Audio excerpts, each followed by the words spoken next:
अब मैं घर में तभी आऊँगा जब मेहमान चले जाएंगे। रजनी और रमेश की शादी हुए 5 साल हो गए थे, लेकिन उनमें झगड़ा अभी तक भी खत्म नहीं हो रहे थे। हर बार झगड़ों की वजह अलग थी। जहाँ रमेश का स्वभाव बहुत ही प्रेम पूर्वक मिलनसार नरम था, वहीं रजनी का स्वभाव में अकड़पन, बड़बोलापन और बहुत ज़्यादा कटु था।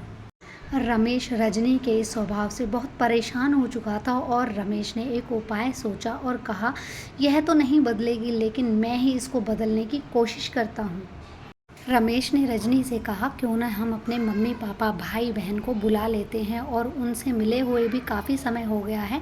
इससे आपस में प्यार भी बढ़ेगा और अच्छा भी लगेगा। रजनी बिल्कुल भी नहीं चाहती थी कि उसके ससुराल से कोई भी आए, लेकिन पति का मन रखने के लिए उसने हाँ कर दी। पति बहुत ही खुश हो गया और अगले दिन तैयारी में लग गए। तब रजनी मन ही मन सोचने लगी कि इतने सारे जने आ रहे हैं, सभी बैठकर गप्पे मारेंगे और मैं नौकरानियों की तरह काम में लगी रहूँगी। मैं देखती हूँ 1-2 दिन तो क्या, इनको 1-2 घंटे भी नहीं रुकने दूँगी यहाँ।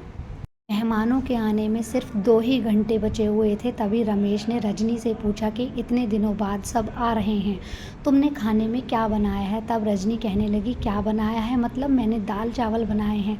तब रमेश रजनी पर गुस्सा करने लगा और कहने लगा, इतने दिनों बाद सब आ रहे हैं और तुमने दाल चावल बनाकर रख दिए।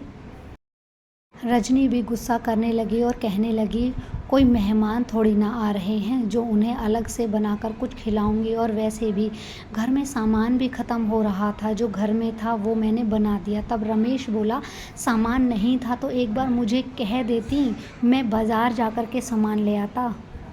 रमेश गुस्से में बोला, तुम ऐसा कर रही हो ना, मैं जानता हूँ तुम मेरे रिश्तेदार, मेरे मम्मी पापा भाई बहन का सुनकर कर रही हो, लेकिन मैंने तुम्हारे मम्मी पापा भाई बहन को बुलाया है, अपने नहीं। तब यह सुनकर रजनी हैरान हो गई और कहने लगी, तुम्हें पहले बताना चाहिए था कि मेरे मम्मी पापा भाई बहन आ रहे हैं। रमेश बोला, अच्छा किया जो नहीं बताया, कम से कम जो मैं सोच रहा था वह असलियत तो सामने आ गई।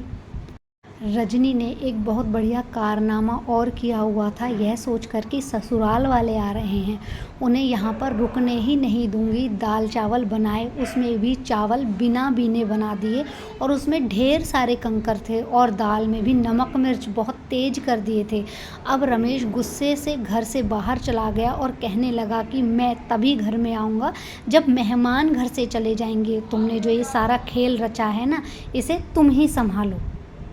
मेहमान घर पर आ गए थे, लेकिन रमेश घर पर नहीं था और रजनी ने रमेश के पास फ़ोन किया और फ़ोन उठाते ही रमेश बोला, मेरे से बिल्कुल भी यह उम्मीद मत करना कि मैं बाहर से खाना लेकर के आऊँगा, जो तुमने बनाया है वही खिलाओ अपने मायके वालों को।